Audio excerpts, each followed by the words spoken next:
Oke, assalamualaikum warahmatullahi wabarakatuh. Eh, saya minta maaf, teknik kompilasi itu saya coba bikin sesimpel mungkin biar teman-teman nggak terlalu berat ya. Jadi saya fokus ke lebih banyak ke teorinya saja. Paling nanti setelah UTS semoga kita bisa ngejar ke praktisinya gitu. Eh, ya saya juga minta maaf rambut saya kayak gini karena pada PSBB susah, bukan susah sih, menghindari tukang cukur. Kalaupun mau cukur sendiri agak nggak pede. Ya udahlah, kita mulai aja ya. Kita akan bahas tentang model kompilator di sini ya, seperti yang sudah saya informasikan sebelumnya. Dosen pengampunya itu adalah Bu Tami Dewi Widianti. Jadi saya mendapatkan materi berdasarkan apa namanya, berdasarkan materi-materi dari beliau. Oke, jadi intinya pada model kompilator itu ada berbagai macam program sumber. Yang pertama itu ya deretan simbol berupa huruf, digit atau simbol tertentu seperti plus, minus, dan yang lainnya gitu. Program sumber memuat konstruksi bahasa yang berdasar seperti nama variabel, label, konstanta, keyword, dan operator. Konstruksi bahasa merupakan definisi dari bahasa itu sendiri, yang seperti yang kita bahas di TBA, teori bahasa dan otomata. Jadi bahasanya itu, konstruksi bahasanya ya merupakan definisi dari bahasa itu sendiri. Nah, di sini kita lihat ada yang namanya lexical analyzer atau scanner. Nah, pada scanner itu tujuannya itu memisahkan teks yang masuk ke dalam token. Ya, contohnya konstanta, nama variabel, atau keyword. Do, if, then, dan operator. Itu semuanya lexical analyzer atau scanner. Jadi konstanta nama variabel, pembuatan nama variabel itu merupakan lexical analyzer. Do, if, then, pemilihan itu merupakan analyzer, scanner, operator itu merupakan scanner. Nah, itu tugasnya itu melakukan analisis sintaksis level yang rendah. Kelas dari token itu diberikan suatu angka representasi internal yang unik. Jadi if A lebih besar dari B dan maka X sama dengan Y. Itu yang harus unik. Kenapa? Karena agar efisien gitu. Nah, di dalam parser itu lebih kompleks dari scanner. Fungsinya itu untuk menentukan bagaimana dekomposisinya, hasil pecahannya. Jadi kalau scanner itu men-scan hasil dari inputan atau operator atau pemilihan, sedangkan parser itu mendekomposisi dari scanner. Analoginya penentuan struktur dari suatu kalimat dalam bahasa Inggris. Contohnya ya identifikasi kelas objek, predikat, verb, dan adjektif. Jadi dia bisa mengetahui yang mana subjek, yang mana predikat, mana verb, dan mana adjektif. Pengelompokan token dalam kelas sintaksis seperti expression, statement, dan prosedur. Nah, itu adalah parser. Biasanya berupa pohon sintak. Dan kalaupun grammarnya itu digunakan oleh syntax analyzer untuk menentukan struktur program sumber. Pengenalannya disebut parsing. Selanjutnya kita bahas semantic analyzer. Jadi kita banyak sekali menemukan istilah-istilah baru di teknik kompilasi. Ya tinggal dibaca lagi. Sebenarnya ini tinggal dibaca juga, insya Allah ngerti, hanya untuk mengenal istilahnya dulu untuk sementara ya. Di pertemuan selanjutnya baru kita gunakan istilah-istilah ini lebih mendetail. Nah, semantic analyzer fungsinya itu untuk menentukan maksud dari sebuah program sumber. Secara konseptual itu sintak program sumber itu dipisahkan dari semantiknya tapi bekerja sama secara dekat. Contohnya kita lihat dari sini. Seperti ekspresi A plus B kali C plus D. Nah, di sini semantic analyzer-nya itu harus menentukan aksi apa yang ditentukan oleh operator, aritmatika penjumlahan atau pengurangan atau perkalian.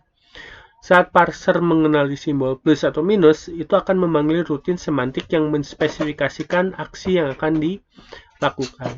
Jadi di sini ya kalau di meme itu ada beda kalkulator, beda hasilnya gitu kan. Ini masih mending pakai tanda kurung. Kalau nggak pakai tanda kurung, biasanya kadang-kala bingung. Nah, itu merupakan semantic analyzer. Nah, selanjutnya ini adalah intermediate form. Dihasilkan dari analisis semantik. Jadi yang kita dapatkan, contohnya yang A plus B kali C plus D, itu bisa membuat sebuah form yang baru, bukan form yang baru, apa ya, di breakdown lah, bisa berupa quadruple berikut, di breakdown seperti ini. Jadi plus AB itu jadi di T1 plus CD itu dijadikan T2, sehingga dikalikan T1 T2 disimpan di T3. Itu adalah intermediate form. Jadi bentuknya beda ya. Jadi kalau dari bahasa high level, bukan high level, yang lebih gampang dimengerti manusia, bentuknya seperti ini. Tetapi setelah dari analisis semantik dikeluarkan intermediate form, formnya itu dibuat agar lebih mudah dimengerti oleh bahasa compiler.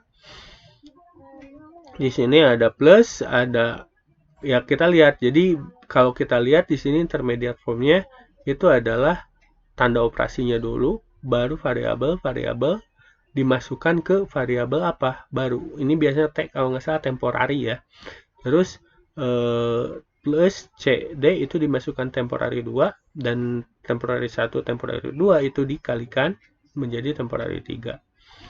Ekspresi infix-nya bisa dirubah menjadi notasi Polish. Sufi menjadi AB, di plus, CD, di plus, baru setelah itu dikalikan semuanya. Jadi formnya tuh beda-beda, tetapi secara bahasa masih bisa dimengerti tergantung bahasa yang digunakan. Nah, setelah itu code generator itu menerima keluaran dari semantic analyzer. Bentuk program sumber ditranslasikan ke bahasa assembly atau mesin. Nah, assembly kalau nggak salah teman-teman udah mendapatkan sedikit teorinya, saya kurang tahu di mata kuliah apa, tetapi ada yang add, ada yang store gitu kan. Nah, di sini contohnya di sini. Translasi quadruple dengan format satu alamat menjadi gini. Ini LDA saya lupa, tapi di add B, store di T1. LDAC di add D, di store T2. Nah, LDA-nya itu T1, ini multiple. Karena apa? Karena operator yang kita gunakan adalah perkalian, sehingga jadi multiple, di store di T3. Jadi seperti itu. Nah, di generate operator, kita masuk ke code optimizer. Tujuan prosesnya itu menghasilkan program objek yang lebih efisien.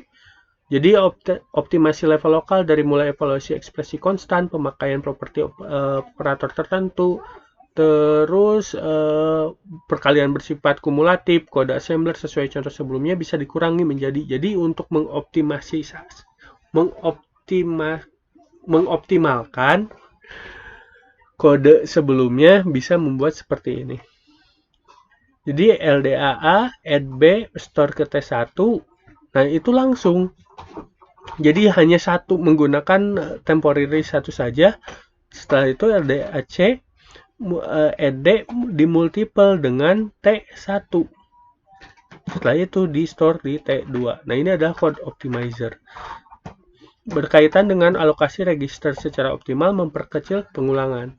Nah, bagaimana kita bisa membuat ini? Nah, ini ya semoga kita bisa pelajari, tapi tidak akan sampai sedetail itu. Intinya, optimizer itu mengoptimalkan kode.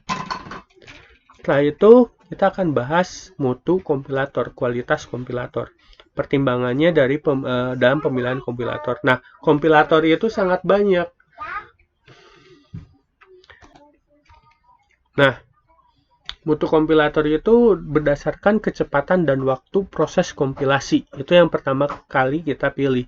Penulisan algoritma kompilator dan kompilator pengkompilasi mutu bahasa yang membangun komputer pengkompilasi.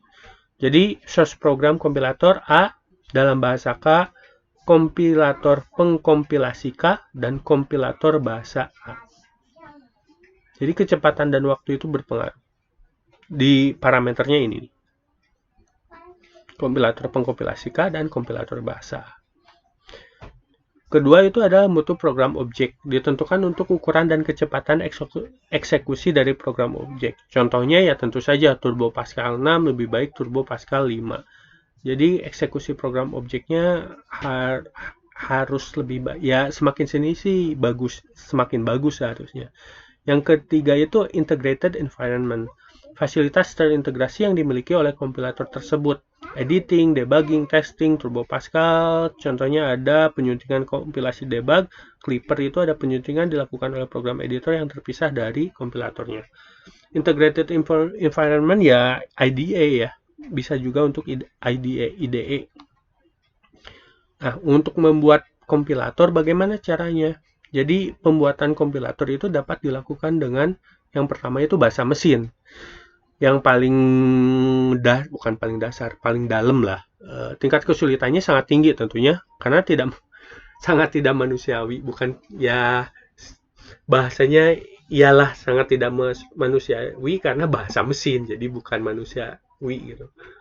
You know lah maksudnya. Ketergantungan terhadap mesin tinggi. Dan penggunaan bahasa mesin dalam pembuatan kompilator itu hampir mustahil dilakukan. Kenapa? Karena kompilator itu kalau pakai bahasa mesin ya susah banget. Bahasa mesin mungkin digunakan saat membuat assembler. Jadi kalau kompilator itu bisa dibuat dengan menggunakan bahasa mesin, tapi lebih baik jangan. Kenapa? Karena hampir mustahil dilakukan.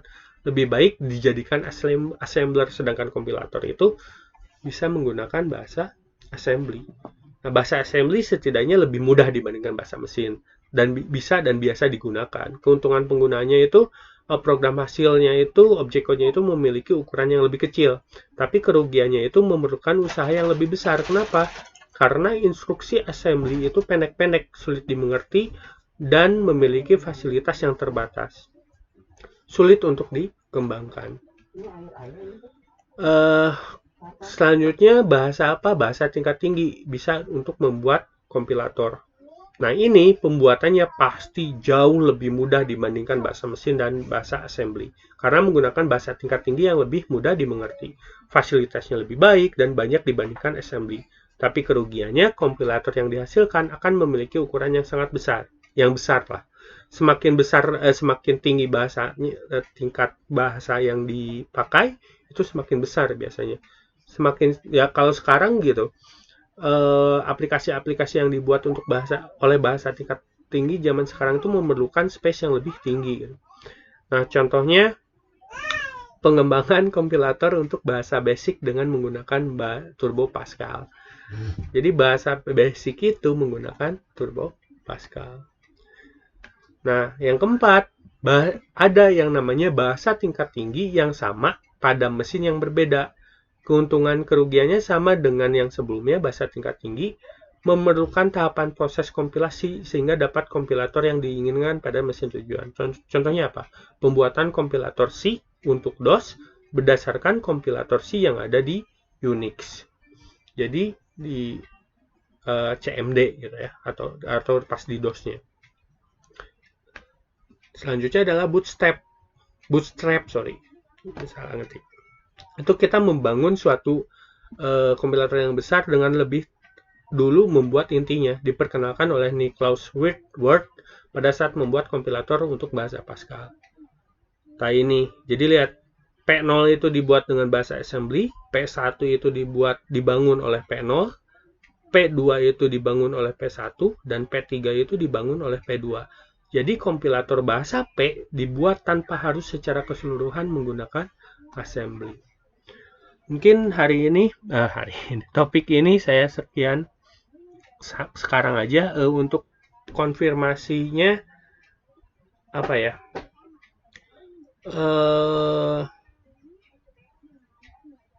Gampang aja lah. Apa singkatan atau apa kepanjangan dari HTML? Sekali lagi, apa kepanjangan dari HTML? Terima kasih atas waktunya. Saya akhiri. Assalamualaikum warahmatullahi wabarakatuh.